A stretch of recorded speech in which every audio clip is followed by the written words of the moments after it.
అప్పుడు ఏంటంటే ఫోటోసేనండి. ఇప్పుడు ఫోన్ అంటే ఫోన్ అది కదా, అప్పుడు ఫోటో దిగాల, ఫోటో వెనకాల మన నెంబర్, అది కూడా పీపీ నెంబర్, మన దగ్గర ఫోన్ ఉండదు కదా.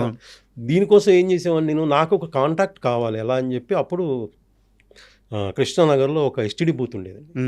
ఎస్టీడీ బూత్లో అక్కడ పని చేసే కొన్ని అంటే పని కంటే బాబాయ్ అంటాం శంకర్ అని, అతను ఎస్టీడీ బూత్ అది. ఆ పని కూడా దేనికి చేయటం అంటే నాకు కాంటాక్ట్ నెంబర్ కావాలి, అక్కడ ఫోన్ ఉంది. సో అక్కడ కొన్ని రోజులు పనిచేసే వాళ్ళం అక్కడ. కాంటాక్ట్ నెంబర్ కోసమేనా? కాంటాక్ట్ నెంబర్ కోసం నాకు నెంబర్ కావాలి. నేను ఆఫీస్కి వెళ్తే ఫోటో వెనకాల నేను ఫోన్ నెంబర్ రాసి ఇవ్వాలి. సార్ నేను ఇంకోటి అడుగుతాను.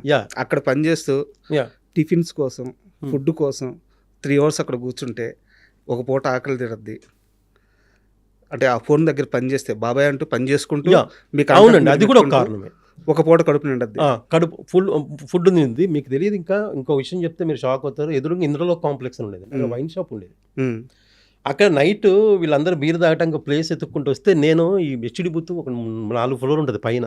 ఆ పైన రాకేష్ మాస్టర్ ఇన్స్టిట్యూట్ ఉండేది, ఆ తర్వాత పెట్టాడు ఆయన. ఆ పైకి వెళ్ళి నేనే ఇన్వైట్ చేశాను, రండి పైకి వెళ్ళి తాగండి, బీర్ బాటిల్స్ అక్కడే వదిలేసి వెళ్ళండి అని. బీర్ బాటిల్ ₹2 వస్తాయి. ఓకే బీర్ బాటిల్ ₹2 వస్తాయి. పొద్దున్న మళ్ళీ నేను అంటే నైట్ వీళ్ళు అందరూ వెళ్ళిపోయాక 12:30 వెళ్ళిపోయి ఎన్ని బీర్ బాటిల్స్ అన్నీ ఒక కవర్లో వేసుకొని వచ్చాను. మార్నింగ్ టిఫిన్కి వెళ్తుంది నాకు. సో అలాగ అక్కడ ఆ తర్వాత రవీంద్ర గారిని ఒక ఆయన పరిచయం, ఆయన న్యూస్ పేపర్ వేసేవారు మార్నింగ్. తర్వాత ఎర్లీ మార్నింగే ఎస్టీడీ బూత్కి బయట ఒక టేబుల్ దగ్గర న్యూస్ పేపర్స్ అమ్మేవాళ్ళం. అక్కడ ఎంత కొంత చిల్లర వచ్చేది. తెలిసిందంటే కృష్ణానగర్లో సినిమా మీద పిచ్చితో వచ్చిన ఒక మనిషి కృష్ణానగర్లో ఎన్ని బాధలు పడాలో, ఎన్ని ఇబ్బందులు పడాలో అన్నీ పడ్డాడు చిత్రసీను. అయితే చాలా షార్ట్ టైమే, ఎక్కువ టైం కాదు, చాలా షార్ట్ టైం, తక్కువ టైం, బట్ అన్ని కష్టాలు పడ్డాడు. పడ్డాం అంటే తప్పదండి. మనం అంటే ఫిల్మ్ ఇండస్ట్రీ కాదు, ఏ రంగంలో అయినా హార్డ్ వర్క్ చేసి కష్టపడకుండా ముందుకు వెళ్ళలేమండి. నేను అదే ఫిక్స్ అయ్యే బ్రెయిన్లో. సో అలాగైతే ఆ మాస్టర్ సినిమా సెలక్షన్ జరుగుతుంటే, అన్నపూర్ణ సెలక్షన్ కాదు, ఓపెనింగ్ అంటే వెళ్ళా, చిరంజీవి గారిని చూసి. ఆ తర్వాత రాజీవ్ అని ఆయన ఉన్నాడండి, డైరెక్షన్ డిపార్ట్మెంట్, ఆయన తెలుగు కూడా వచ్చు, తమిళ్ బాగా, సురేష్ కృష్ణ. ఆయన డైరెక్ట్ని ఆయన దగ్గరికి వెళ్ళిపోయాడు, ఆయన కోడేటర్ల రేంజ్. వెళ్ళిపోయి నేను ఇలా ఆర్టిస్ట్ ట్రై చేస్తున్నానండి, నాకు ఇంట్రెస్ట్ అన్నారు. మళ్ళీ తర్వాత తెలుగులో కూడా మాట్లాడారు, దానికి ఫోటో ఇచ్చి వచ్చాను. తర్వాత సరే నన్ను సెలెక్ట్ చేశారండి. సో అదే అక్కడ కూడా ఏంటంటే అండి, నేను డైరెక్ట్గా సెలెక్ట్ అవ్వలేదు, ఆయన బ్రెయిన్లో ఉన్నా నేను.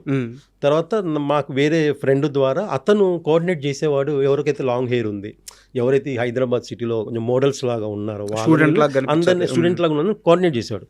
అతను నన్ను కోఆర్డినేట్ చేసేవాడు అండి. నేను అతని ద్వారా వెళ్ళి ఆ సినిమా కమిట్ అయ్యాను. ఆ తర్వాత మీకు ఒక సిచ్యువేషన్ చెప్తాను. సినిమాలో షార్ట్ ఏంటంటే, చిరంజీవి గారు నడుచుకుంటూ వస్తా ఉంటే ఫస్ట్ కాలేజీలో ఎంట్రీ, ఒక కుర్రోడు వచ్చి సిగరెట్ పెట్టుకొని వచ్చి ఎక్స్క్యూజ్ మీ మ్యాచ్ బాక్స్ ఉందని అడగాలి.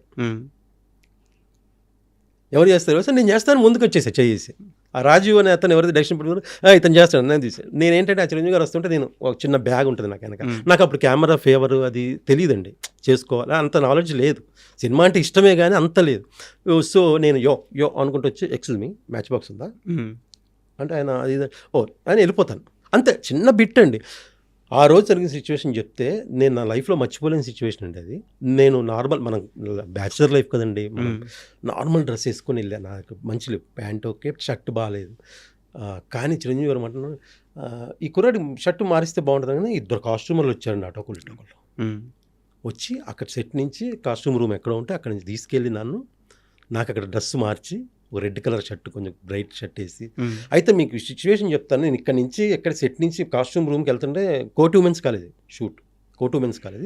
నేను ఆ రోజు మార్నింగ్ కూడా నేను లిఫ్ట్ అడుక్కుంటూ వెళ్ళా షూటింగ్ కూడా. సో మన పరిస్థితి అలాంటిది.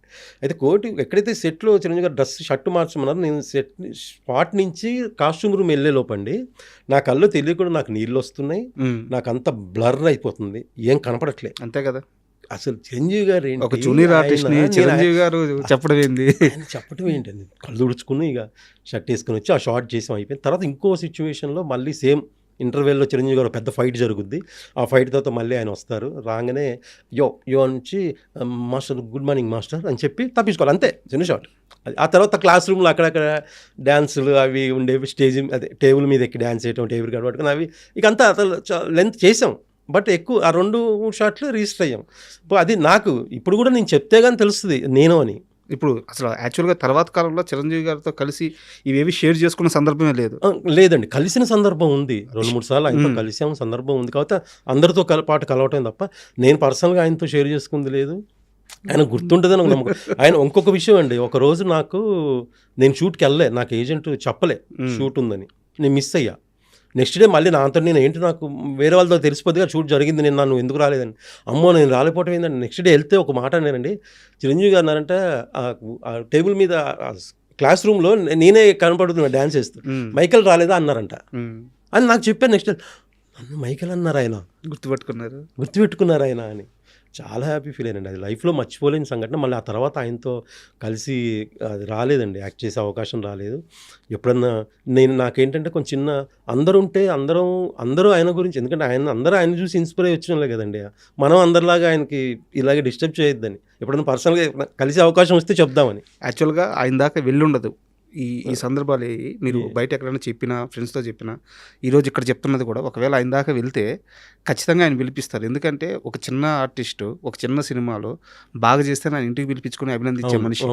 సో అలాంటిది చిత్రం శ్రీనుకి ఇంత ప్రేమ ఉంది, ఇంత అనుభవాలు ఉన్నాయని తెలిసిన తర్వాత ఆయన పిలవకుండా ఉండరు.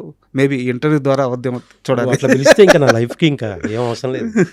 అండ్ ఒక చిన్న ప్రశ్న, మీరు ఇంత స్ట్రగుల్ అవుతున్నప్పుడు నేను 2000 ఎర్లీ స్టార్టింగ్ నుంచి మాట్లాడుతున్నాను. అదే టైం పీరియడ్లో మీతో పాటు ఒక వ్యక్తి ఫోటోలు పట్టుకొని మీతో పాటు మీ చుట్టూ, అంటే ఇద్దరు కలిసి కానీ లేదా మీతో పాటు కానీ తిరుగుతూ, ప్రొడక్షన్ హౌస్ల చుట్టూ తిరుగుతూ ఛాన్సుల కోసం అడుగుతూ చాలా కష్టపడ్డాడు ఇంకో వ్యక్తి. ఈరోజు అతను బిగ్గెస్ట్ స్టార్ అయి ఉన్నాడు. ఎవరు అతను, గుర్తున్నాడా మీకు? ఎవరంటే చాలామంది తిరిగి కమెడియన్, హీరో సునీల్ గారు. యాక్చువల్గా సునీల్ గారి ప్రస్థానం గురించి చెప్పేటప్పుడు అందరూ కూడా త్రివిక్రమ్ గారు వాళ్ళంతా ఉన్నారు కాబట్టి ఇతను చాలా త్వరగా ఛాన్సులు వచ్చని చెప్పి అనుకుంటారు. కానీ సునీల్ గారు ఎంత కష్టపడ్డారో తెలియాలంటే చిత్రం శ్రీను అడుగు, చిత్రం శ్రీను చెప్తాడని చెప్పి చాలా మంది చెప్పారు. అయ్యో చాలా కష్టపడండి. ఎక్కడ ఆఫీస్కి వెళ్ళినా కనపడుతుండేవాడు ఫొటోస్ పట్టుకొని. నాకేంటంటే నాకు ఎక్కువ ఆఫీసులు తెలిసేవి, అంటే నేను కనుక్కునేవాను ఏ ఆఫీస్ ఎక్కడ ఉంది ఏంటి అని. నేను ఎవరిన చాలామంది ఆఫీసులు తెలియకపోతే నన్ను అడిగేవాళ్ళు. ఆ సీనుకి తెలిస్తే ఆఫీసులో అడిగిన మంగ టిఫిన్ దగ్గరికి వెళ్తే ఉంటాడు అక్కడ. నేను నా రూల్ ఏంటంటే నేను ఒక ఆఫీస్ చూపిస్తా.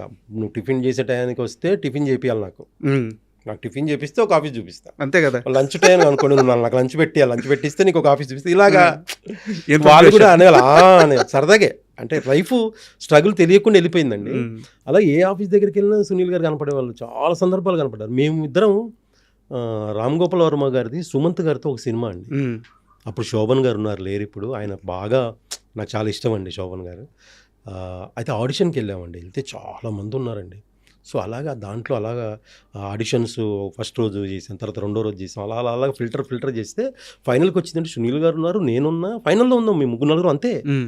అప్పుడు రంగోపాల్ గారు నాతో మాట్లాడారు. అప్పుడు నాకు కూడా లాంగ్ హెయిర్ ఉంది అప్పటికి కూడా. అనుకున్నారు. శోభన్ గారేమో డన్ సీను, నాకు తెలిసి మంచి క్యారెక్టర్ పడేలా ఉందంటే చాలా థ్యాంక్స్ అండి. ఆ తర్వాత ఏమైందంటే